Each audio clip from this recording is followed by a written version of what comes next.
Hey, I'm John Cannell. Today on Preppy Kitchen, we're making white chocolate chip cookies, so let's get started. Don't forget to like and subscribe. First off, set that oven to 360. We're not chilling these cookies unless you feel like it.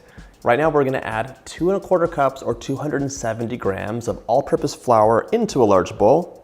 As usual, I'm using a scale. To this flour, I'm adding 3/4 of a teaspoon of kosher salt. For leavening, we're using 1/2 teaspoon of baking soda.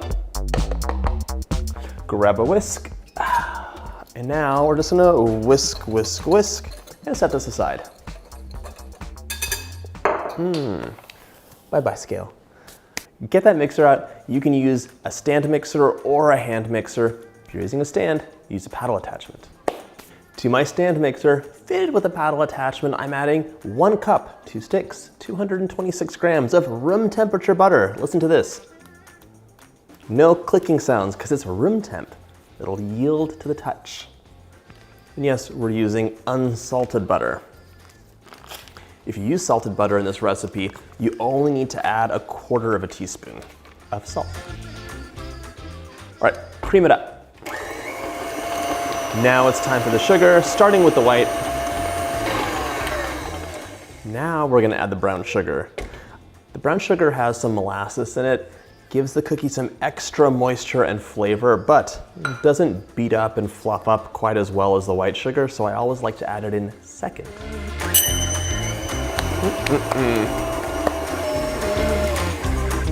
All right, let's give that bowl a good scrape.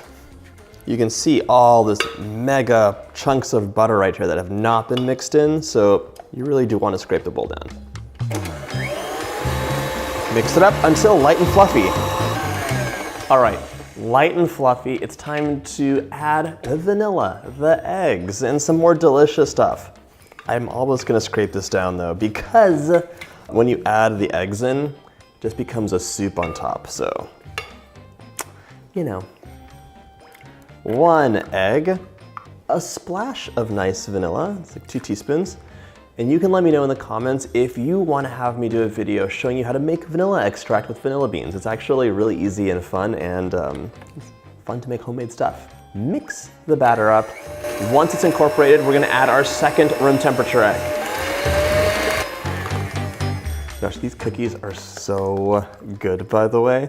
Brian doesn't even like white chocolate, but he loves these cookies. They're just chewy, like melt in your mouth, really like, All right, mix that up. Once it's homogeneous, we're gonna add the flour in. All right, that is fully mixed in. It's time to add the dry ingredients right into the bowl. So, mix on low, almost combined. You're gonna wanna see some flour hanging out here and there because we're gonna fold in our white chocolate chips, and the batter will be finished that way, by hand, as it should be. So you can see right here, tons of flour, it's not done. Just finish it with your spatula. Oh, hi. I'm sorry, I was just cleaning my spatula off. My paddle attachment off. All right, we are gonna add in almost a full bag of white chocolate chips. It's 2 cups, but it's 2 cups divided because we're gonna reserve a handful for the tops of the cookies so they look nice and pretty. In you go. 2 cups, really is like the whole bag.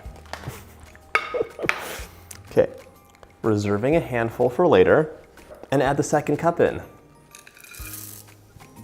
All right, fold this in.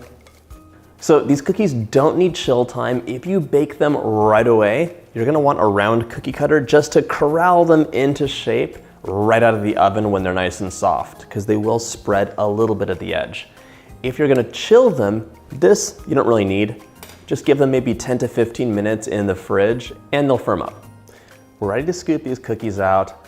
If you're adding those white chocolate chips on, you're gonna add them in during the bake. I'll show you that later, but don't add them on right now because they'll burn and just take on too much color. They're not actually burning, they're caramelizing, but kind of mars the look. These guys are ready to pop into the oven, 360 for about 10 minutes. But after 8 minutes, you're gonna take these out of the oven carefully and pop some white chocolate chips on top.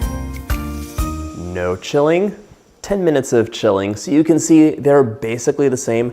These guys got a little circular cookie cutter right out of the oven to round them up because they had spread a bit more. That's the only difference. If you like this video, check out my cookie playlist.